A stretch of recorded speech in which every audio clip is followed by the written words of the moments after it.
지난 1월 23일 총리께서는 신년 기자회견을 하셨습니다. 어떤 내용으로 기자회견을 하셨는지 기억나십니까? 지금 우리 국정 상황이 어떤 상황인지 국민들에게 말씀을 드렸고, 그런 상황에서 저와 공직자들이 힘을 합해서 국난을 극복하고 대내외적인 어려움들을 이겨내기 위한 총력을 다하겠다는 말씀을 드리면서, 기본적으로 안보를 튼튼하게 하고 또 경제 어려운데 살릴 수 있도록 최선을 다하고 또 민생을 챙기면서 국민들의 안전을 지키기 위한 모든 노력을 다하겠다. 또 그 과정에서 그동안 많이 지적이 되었던 국민들과의 소통, 많은 의견을 수렴해서 특히 국회와도 충분한 협의를 해가면서 국정을 운영해 나가도록 그렇게 최선을 다하겠다. 이런 말씀을 드렸습니다. 예. 총리께서는 동의하시지 않습니다만 일부에서는 이 총리의 신년 기자회견이 총리로서의 범위를 넘어서서 대통령 권한대행의 범위를 넘어선 발언이었다라는 비판이 있었던 것 기억하시죠? 저는 그런 비판이 공식적으로 있었는지는 모르겠습니다만은 뭘 가지고 그렇게 말씀하시는지 도대체 이해가 되질 않습니다. 제가 지금 말씀드린 부분이 어떻게 총리의 권한의 범위를 넘습니까? 제가 총리 1년 이상 했습니다. 그때 계속 해왔던 일들이고 어려운 상황이기 때문에 우리가 더 열심히 하자. 우리 공직이 흔들리면 안 된다. 이러면서 그런 뜻을 국민들에게 말씀을 드린 부분입니다. 예. 4차 산업혁명에 따른 신산업 육성, 창업 수출과 내수 확대 등의 걸림돌이 되는 규제를 과감히 걷어내겠다. 읍령동 주민센터를 복지업으로 개편하여 민생의 파수꾼 역할을 하겠다라는 등등의 얘기가 적어도 길어야 4개월, 또 짧으면 2개월의 한시적 권한대행이라는 역할에 부여된 그 이상의 범위를 넘어서는 부분이다라는 지적에 대해서 동의하기 어려우신 건가요? 지금 의원님 말씀하신 그런 부분들이 제가 총리로 있으면서 계속 추진해 왔던 일입니다. 국민들이 알겠습니다. 다 걱정하는 일이기 때문에 해왔던 일입니다. 알겠습니다.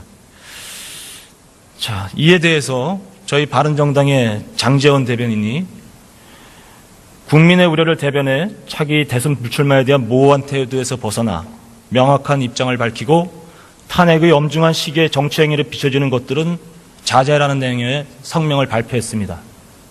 기억하시죠? 예, 그렇습니다. 이에 대해서 총리께서 직접적으로 장제원 대변인에게 전화를 하셨다고요. 기억하십니까? 예, 했습니다. 어떤 말씀하셨죠? 기본적으로 우리가 어떤 일을 하려고 하는가에 관해서 말씀을 드렸고 그런 부분에 오해가 없기를 바라는 취지의 이야기를 했습니다. 구체적으로 얘기하면 바른정당이 나에 대해 이렇게 대항할 것인가? 장제원 의원의 생각인가? 논평을 장제원 의원이 직접 쓴 것인가? 이렇게 말씀하셨죠. 제가 보건대는 그동안 우리가 사실인지 아닌지만 말씀해 주시죠. 추진해 오던 그런 업무와 차이가 나는 부분이 있기 때문에 이런 부분에 관한 우리 의견을 얘기를 하기 위해서 그런 이야기를 나눈 겁니다. 여야 정당이 정부의 행태에 대해 대변인 논평을 통해서 비판할 수 있는 겁니까? 없는 겁니까? 당연히 있지요.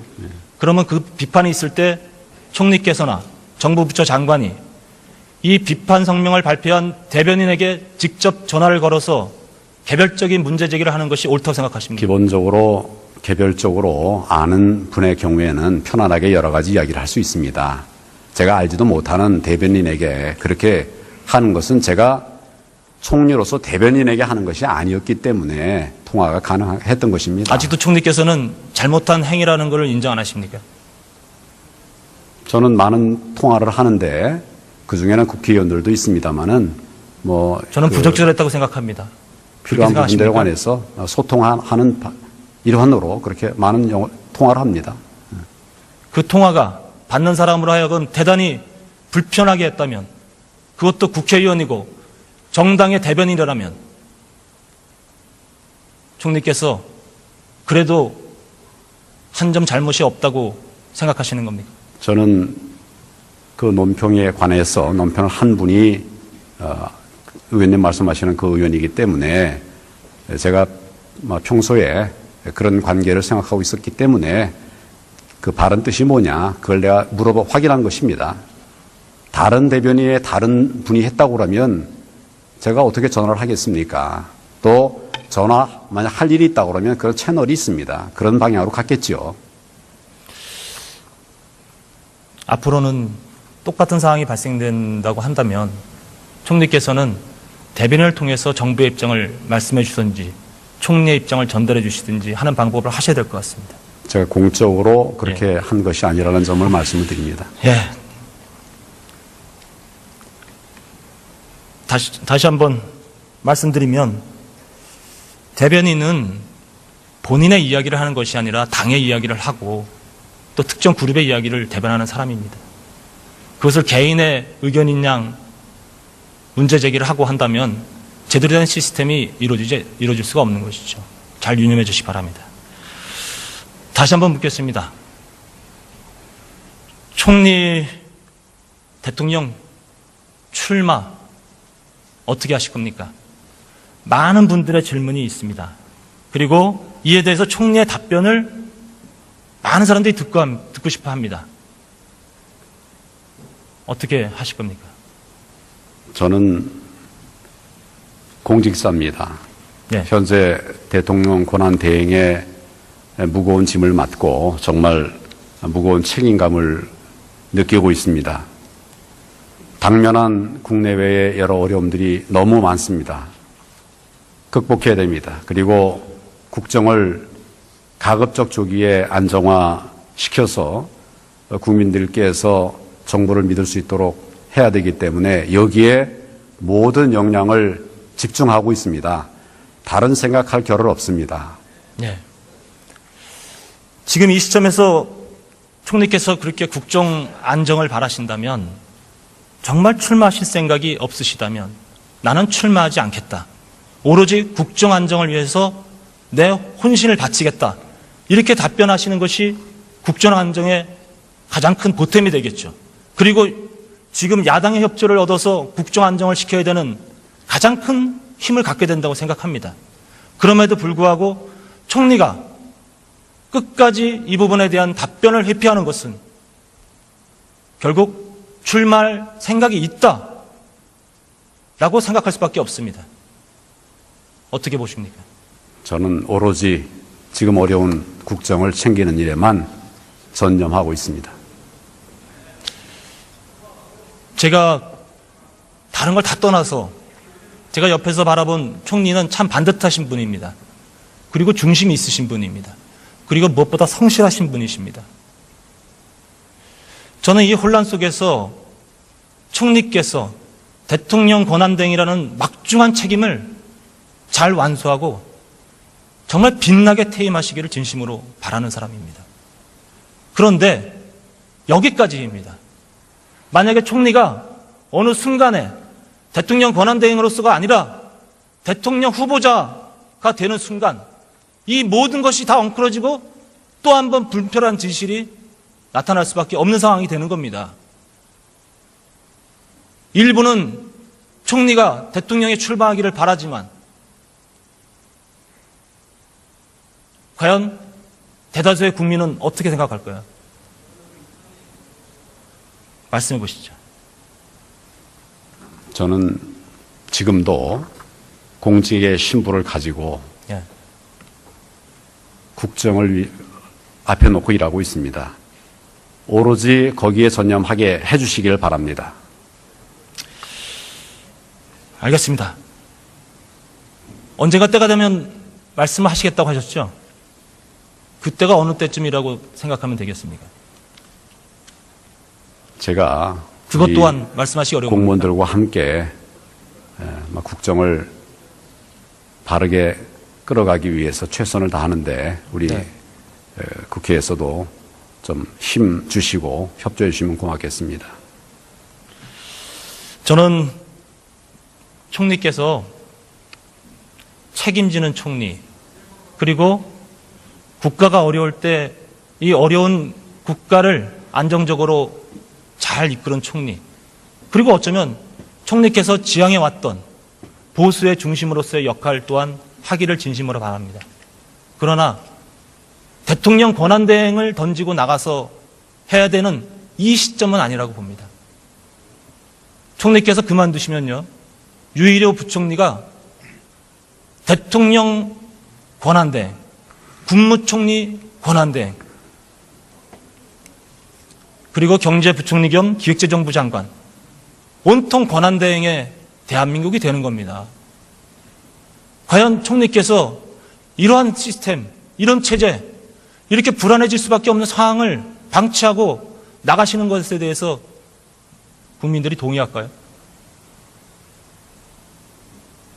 답변해 주시죠. 제 생각과 뜻을 여러 차례 거듭거듭 말씀을 드렸기 때문에 의원님께서 잘 아시리라고 생각합니다. 알겠습니다. 특별검사 연장 문제에 대해서 질의를 해보겠습니다. 특검 연장 문제에 대해서 앞서서 다른 의원님께서 특검의 연장이 박근혜 대통령에게 수갑을 채우고 그것을 국민에게 보여드리기 위한 방안이다라고 얘기를 했는데, 이런 의견에 대해서 동의하시는 겁니까?